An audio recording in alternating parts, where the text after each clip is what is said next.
So, next wave.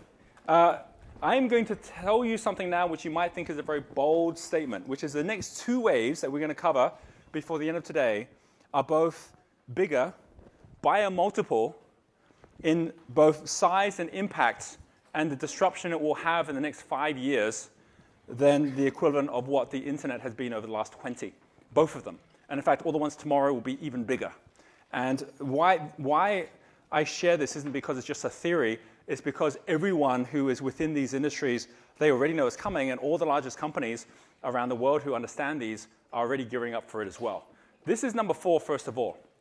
It's everything connected. And it's not everything, it's everything.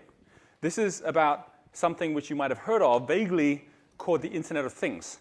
And you might say, well, how is this relevant to me? Well, we're going to make it relevant because you're going to realize how everything changes the moment everything becomes intelligent. In the same way that everything changed when we had the electric revolution. With the electric revolution, suddenly we could have lights in our homes in a way that we couldn't before. You know, suddenly we actually were able to have communications like television and internet and even things like computers. All of it would not be possible without what happened when electricity became wide into everything. So in the same way, when intelligence gets wide into everything, then everything changes. Here is, first of all, a graph of what happened when phones became smart. So you can see, first of all, you have no smartphones at all, and you have all of the buying cycles that are taking place on the blue line, which is PCs, and how it was growing. So you've got 50 million shipments up to close to 100 million shipments per month. And this takes us only up to March 2013, which was obviously 2 years ago. So that number has now gone much higher than that. But at this point, this is the latest graph, which shows that when smartphones took off, and this is just the ones with Android and Apple operating systems from March 2009, right? So 5 years ago, smartphones didn't exist. At that point, it skyrocketed. Today, already, smartphones are outselling computers by 5 to 1. And it means more people now are accessing the internet by smartphones than they are by computers. If you do use Google Analytics, you can actually see how many people are looking at your website from a phone as opposed to looking at it from a computer. And the chances are, if they're using social media like Twitter or Facebook, which most people check on their phone, when they're clicking through on a link, is taking them to an actual web page on your phone. And if you don't have an app or if you don't have a mobile site, then what happens very quickly is people get turned off who you are and what you do. So there used to be a time when you could say, I'm on the internet because you had a website. Today, you can't say that anymore. You're really only on the internet if you have a mobile website. The old websites you can't even read on a normal phone. And this is why it's so important for us to see how quickly things change. That's just in the last 2 years, right? And that's from 2009. When you take that concept and say, well, what about the Internet of Things? We're going to see a much, much, much steeper graph. And the D-Day of when the Internet of Things really started was last week. Now, I know many of you would have heard about the Apple Watch, and you're like, yeah, okay, so some kind of like watch that you kind of like wear on your wrist that's kind of like a computer. When Apple says this is our most personal device yet, what they're really saying is it's the first wearable supercomputer, right? Like already we have a supercomputer in our phone, and we kind of keep it in our pocket, and it's not attached to us in any way. This is the first thing that actually attaches to us, and it's the beginning of what's happening in terms of the evaporation of laptops and smartphones, which means that I believe it's going to be 5 years. Some people think shorter, some people think a little longer, that we will laugh at the fact that we actually used to carry a phone at all. And what we're going to see is that we're going to see this evaporation, but we're also going to see a shift in a thinking on what's possible in terms of every device, in every way, in whatever industry you're in. And if you think at the moment, how would this affect my industry? Well, let me first of all show you the impact of this, and then we'll get to that. Here's first of all the impact. This here is a graph which shows you all the way from 2004. You can see where 2015 is. It's kind of like sitting there. And then you can see all the way up to 2018.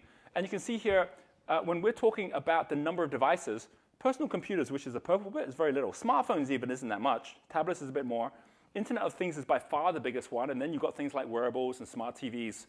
But this is basically things that are speaking to each other. You know, in Madrid, the government decided to make all of their rubbish bins intelligent, which basically meant that they actually put sensors on every rubbish bin to know how heavy every rubbish bin was and how much full it was of rubbish, because they realized that to have a truck go around every single rubbish bin every single day was actually a waste of time because 80% of them weren't full or a lot of them were even empty. So now with the way that they have the sensors, they know which ones are full, which ones are half full, which ones are empty. They don't even bother with the ones that are empty. They're going just to the ones that are needed. They're planning out the route to know immediately, automatically, how much they need to go through before the truck's full and how many trucks they need. And as a result, they've actually cut the cost. I need one of those translators, right? They've actually cut the cost of their entire operation for waste management by over 50%, right? And that's simply by just getting intelligent. I wanted to show you just a lighthearted pathway to this after this little article here from Morgan Stanley. By 2020, there'll be 75 billion devices connected to the Internet of Things. Right now, there is around about 5 billion devices connected today. And most of them are ones that we use for communication.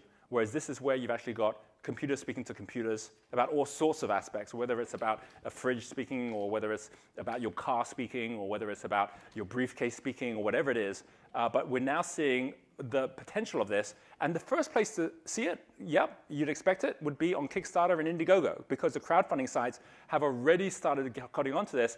And most of the best Internet of Things videos are getting over $1 million, sometimes $2, sometimes $3 million in funding, because they're just good ideas. And that raised $2 million when they were out hoping they'd just get the first round of funding from that. So they actually raised a whole bunch. And that wasn't the only one. The second one came out at the same time. This was just in December, January. And this one came out at the same time on Kickstarter, called Trunkster, who does something very similar. This one also raised another 1.3 as well.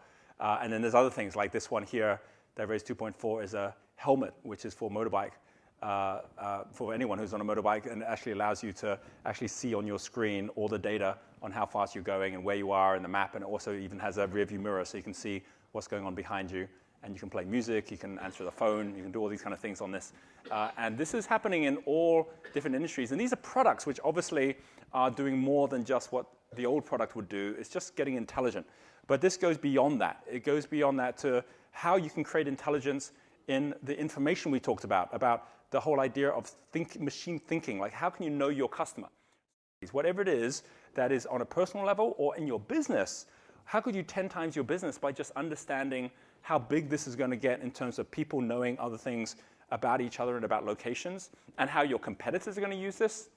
How might that impact you and your business? Take a moment with the person next to you and see if you can come up with something. What do you think you could do to apply this wave and what it is you do?